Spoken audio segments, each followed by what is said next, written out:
Hello everyone, स्वागत है आपका लर्न विद सपना में एक बार फिर से। आज हम शुरू करते हैं अपनी सिनोनिम्स की सीरीज़, जिसका है आज एपिसोड नंबर 1।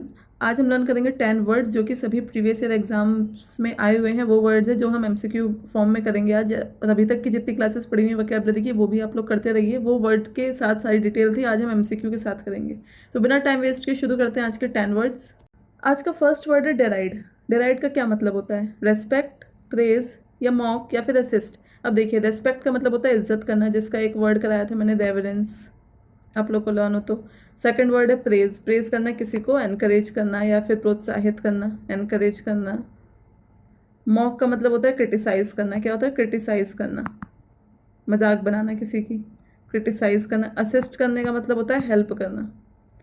देखिए, डेराइड का मतलब होता है मजाक उड़ाना या फिर उपहास करना। तो इसका सही मीनिंग क्या होगा? मॉक करना। क्या होगा? मॉक करना। हिंदी डेराइड का मतलब होता है किसी का मजाक उड़ाना, उपहास करना। टू रिडिक्यूल, रिडिक्यूलस बोलते हैं, रिडिक्यूलस। रिडिक्यूलस इसी से बना हुआ है। रिडिक्यूलस का मतलब, रिडिक्यूलस एक एडजेक्टिव है और ये वर्ब है।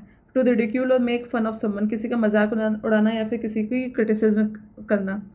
सिनोनिम्स है इसके मॉक, रिडिक्यूल, टॉन्ट माने या फिर क्रिटिसाइज भी लिख सकते हैं, आलोचना करना, मजाक के तौर पर, लेकिन उसकी आलोचना कर रहे हैं हम, उसकी मजाक बना रहे हैं। The critics deride the movie for its weak story line.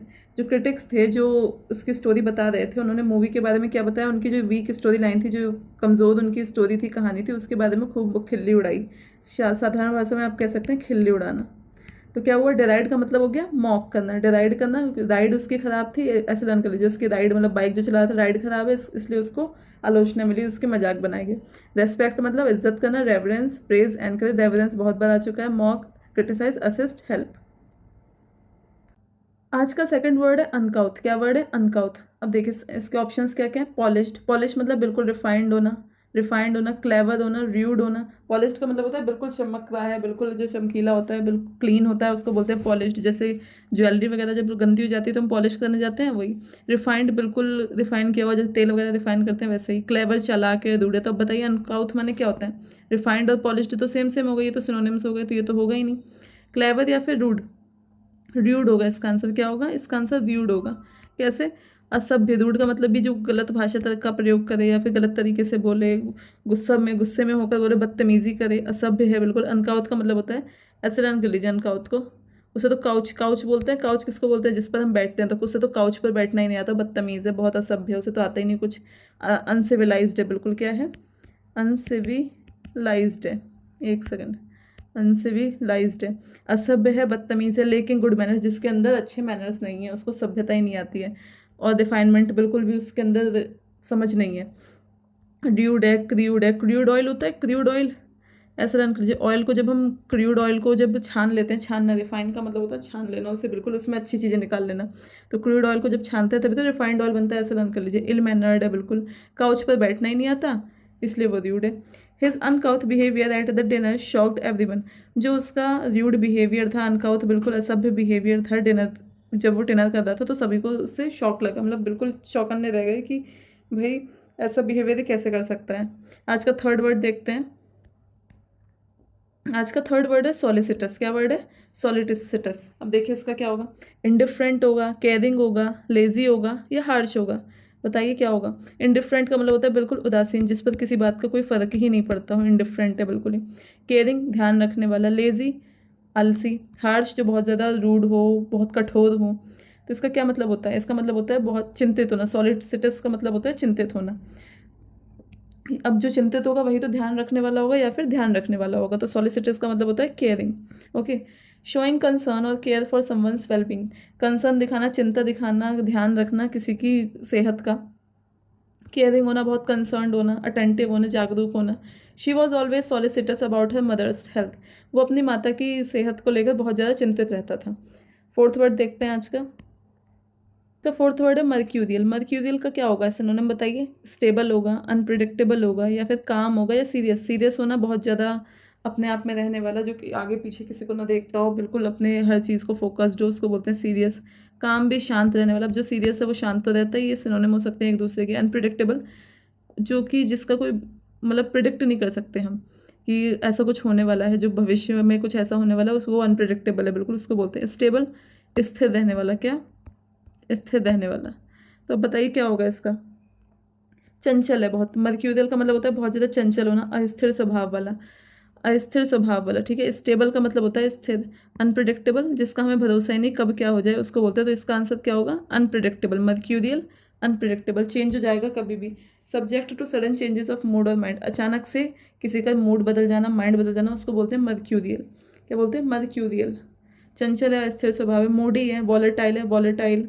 Changeable है, अनप्रिडिक्टेबल है, कब बदल जाए कुछ कह ही नहीं सकते, क्या हो जाएगा कुछ पता ही नहीं है, unpredictable. Okay, unpredictable. His mercurial nature made him hard to work with, जो उसका एकदम से मूड स्विंग होने वाला नेचर था, मूड बदलने वाला, माइंड बदलने वाला, मर्क्यूरियल जो उसका स्वभाव था, वो उसको उसके साथ काम करने वाले लोगों को कठिन होता था। मतलब जो भी उसके साथ काम करता था वो समझ नहीं पाता था इसके साथ कैसे काम करें जब इसका मूड ही ऐसा रहता है। आज का फिफ्थ वर्ड है लोथ। क्या वर्ड है, लोथ। क्या होता है इसका मतलब, लव, रेस्पेक्ट, हेट, अंडरस्टैंड। अब देखिए, लव और हेट तो एक दूसरे के एंटोनिम हो गए। रेस्पेक्ट का भी क्या बताया था मैंने, रेवरेंस। क्या, रेवरेंस। अब देखिए, लोथ का मतलब क्या होता है, नफरत करना। लोथ का मतलब होता है नफरत करना, टू फील इंटेंस डिसलाइक, जो किसी से बहुत ज़्यादा नफरत करता हो, उसको बहुत बुरा सामने वाला लगता हो, उसको बोलते हैं। हेट, डिटेस्ट, एबहॉर, बहुत घृणा करने वाला। क्या, सामने वाले से बहुत घृणा करने वाला। She loathes violence in any form, वो किसी भी फॉर्म में, मतलब वायलेंस मतलब क्या होता है, जो विद्रोह करते हैं, युद्ध करते हैं, लड़ाई करते हैं, उनको ही तो बोलते हैं। तो she loathes violence in any form, वो किसी भी फॉर्म में घृणा करने को तैयार है।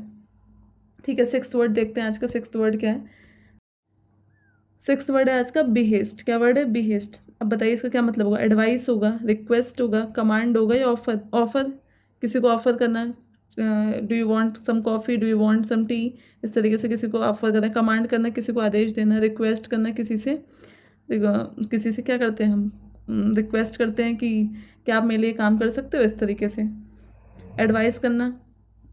बिहेस्ट का मतलब होता है आदेश देना। क्या देना, कमांड करना। कमांड, बिहेस्ट का मतलब होता है कमांड करना, आदेश देना या निर्देश देना। अब कमांड और अर्जेंट रिक्वेस्ट, किसी से अचानक से एकदम वाली रिक्वेस्ट करना कि ये काम कर दो अभी के अभी, ठीक है, या फिर एक कमांड करना। ऑर्डर देना, बिहेस्ट। बिहेस्ट, ऑर्डर, इंस्ट्रक्शन देना, कमांड करना। एट द किंग्स बिहेस्ट, जो किंग राजा था उसके एडवाइस, उसके ऑर्डर पर, कमांड पर सोल्जर्स ने तैयार रहते थे, हमेशा तैयार रहते थे कि जैसे ही राजा ऑर्डर देगा वैसे ही हम शुरू हो जाएंगे।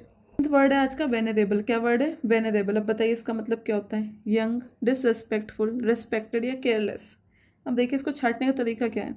केयरलेस, लापरवाही, आपको पता ही। रेस्पेक्ट, किसी को रेस्पेक्ट देने वाला, इज्जत देना। डिसरेस्पेक्टफुल, एक दूसरे के एंटोनिम हो गए, किसी की बेइज्जती करने वाला, जिसको इज्जत ना दे रहा हो। यंग, बहुत ही यंग है। तो अब बताइए क्या होगा, ये दोनों। अब देखिए कि जब एक दूसरे के सिनोनिम एंटोनिम दिए होते हैं ना, डेफिनेटली उन दोनों में से कोई एक होता है, तो इससे आपका दो ऑप्शन तो छूटे ना, तब दो में से आपको लगाना है। तो देखिए क्या होगा, वेनेरेबल का मतलब होता है बहुत ज़्यादा सम्माननीय, पूज्य। रेवरेंस है, किसी की इज्जत करना। देखिए कितनी बार रेवरेंस लर्न करा दिया मैंने आज। पूज्य है, बहुत सम्माननीय है, तो respected. Okay, commanding respect due to age, dignity और विजडम। उसको क्या मिल रही है, ऐसा व्यक्ति जो रेस्पेक्ट डिजर्व करता हो। क्यों करता हो, क्योंकि वो अपनी एज की वजह से बड़े हैं, सीनियर है। डिग्निटी, उनकी एक शान है अपने आप में। विजडम, उनकी जो ऑनेस्टी, ईमानदारी है, उसको लेकर रेस्पेक्टेड। ऑनर्ड, एस्टीम्ड वर्ड भी आ चुका है एग्जाम में, लर्न कर लीजिएगा। एक्सटीम, ऑनर्ड, सम्मान देना, रेस्पेक्टेड। सेंटेंस देख लेते हैं, इसका सेंटेंस क्या है। He is venerable figure in Indian politics, कि वो इंडियन जो भारतीय राजनीति है उसमें कैसा फिगर है, कैसे चित्र है, कैसा है व्यक्ति वो, कि बहुत ज़्यादा रेस्पेक्टेड है, ऑनर्ड है, अपनी डिग्निटी, जैसे कि नरेंद्र मोदी जी। वो देखिए उनकी फिगर ऐसी है, उनकी फिगर मतलब उनकी देश दुनिया में उनको ऐसे जाना जाता है कि वो बहुत रेस्पेक्ट दी जाती है, उनको बोलते हैं। आज का एट्थ वर्ड है, आज का एट्थ वर्ड है इंसेसेंट। क्या वर्ड है, इंसेसेंट। अब बताइए इसका मतलब क्या होता है। ओकेजनल, स्टॉपिंग, कंटिन्यूस या डिलेट। डिलेट मतलब लेट करना, लेट करते हैं, डिले करना किसी काम। कंटिन्यूस, लगातार करना है। स्टॉप मतलब रोक देना। ओकेजनल, कभी कभार। इंसेसेंट का मतलब होता है लगातार करना, निरंतर कार्य करते रहना। कंटिन्यूइंग विदाउट इंटरप्शन, बिना किसी रोक टोक के, बिना किसी उसके काम करते रहना। कांस्टेंट, लगातार बने रहना। अनसीजिंग, नॉन स्टॉप, तो क्या हो गया, कंटिन्यूस। इंसेसेंट का continuous. The incessant noise from the construction site was disturbing, जो लगातार जो नॉइज़ आ रही थी कहाँ से, जो कंस्ट्रक्शन का काम चल रहा था साइड में बिजनेस का, वो बहुत डिस्टर्बिंग था। ओके, आज का नाइन्थ वर्ड है डुबियस। क्या वर्ड है, डुबियस। अब ये तो सबको पता होना चाहिए, इसको तो बहुत अच्छे से कराया है। संदिग्ध, संदेह करने वाला, जो उस पर संदेह एक सेकंड, संदिग्ध, संदेह करने वाला। Doubtful, doubtful. सर्टेन मतलब होता है निश्चित। ऑनेस्ट मतलब ईमानदार। क्लियर मतलब बिल्कुल ही। अब क्लियर के भी बहुत सारे कराए मैंने, एक्सप्लिसिट, इम्प्लिसिट, ऑब्सक्योर, इसका एंटोनिम कराया था। संदिग्ध होना, बहुत शक पूर्ण। डुबियस, डूबा हुआ है बिल्कुल, इसका मतलब भी कुछ ना कुछ घपला है। हेजिटेटिंग और डाउटिंग, किसी पर संदेह होना, सस्पिशियस में है, उस पर संदेह हो रहा है।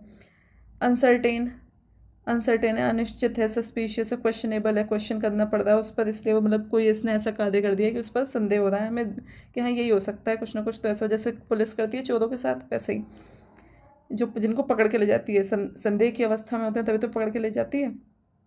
His claim about winning the lottery same dubious, कि जो वो क्लेम कर रहा था, क्या क्लेम कर रहा था कि उसने एक लॉटरी जीती है, वो ऐसा लग रहा था, संदेहवाचक लग रहा था कि संदेह में है कुछ, कुछ तो गड़बड़ है, ऐसा कैसे वो लॉटरी जीत गया। एंड आज का लास्ट वर्ड है, एक सेकेंड, आज का लास्ट वर्ड है फिक्शन। क्या वर्ड है? फिक्शन। फिक्शन का मतलब होता है, क्या होता है? रियलिटी होता है, फैक्ट होता है, इमेजिनरी होता है। ये तो सबको, एक मूवी देखते होंगे, फिक्शनल मूवीज़ जो आती हैं उनको क्या होता है? फिक्शनल मूवीज़, जो कल्पना मात्र होती है, ऐसा कुछ होता नहीं है, वो कहानी बनाई जाती है जो स्टोरी, तो उनको बोलते हैं फिक्शनल स्टोरीज़। रियलिटी नहीं होती है, इमेजिनरी स्टोरी होती है, बिल्कुल फैक्ट माने भी होता है, सत्य, इमेजिनरी स्टोरी होती है। एक्सपीरियंस जो हम करते हैं, जैसे कोई कि हमें एक्सपीरियंस का मतलब होता है, एक हिंदी वर्ड, किसी चीज़ का ज्ञानी होना, मतलब हमने वो कार्य पहले कर लिया, उसको ही बोलते हैं एक्सपीरियंस होना। Literature based on imaginary events और पीपल, जो लिटरेचर है, जो साहित्य है, वो किस पर बेस्ड है?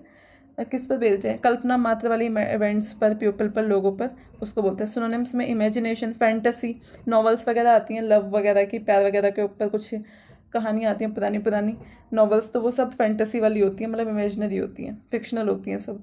शिप, जैसे कि उनकी रोमियो एंड जूलियट की बना रखी है, वो भी एक फिक्शनल स्टोरी में ही आती है, ऐसा कोई दिखाया नहीं गया कि ऐसे टाइम पे पहले कोई होते थे।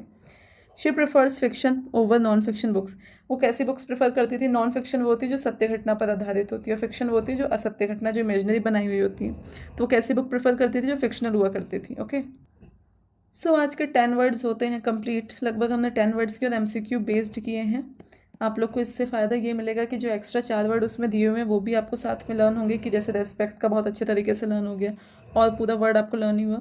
ये वर्ड सभी एग्जाम में प्रीवियस ईयर आए हुए हैं, तो इनको बिल्कुल भी नज़रअंदाज मत करिएगा। वीडियो अच्छी लगे तो लाइक, शेयर एंड सब्सक्राइब करिएगा, और साथ ही साथ ईडीएम की क्लास डालिए, वो भी करिएगा, वो भी सब प्रीवियस ईयर हैं। क्लासिकल डांस के 2 वीडियो डल चुकी है, वो भी देख लीजिएगा। सो मिलते हैं कल नई वीडियोज़ के साथ, तब तक के लिए thank you, keep watching and don't forget to like, share and subscribe. Thank you.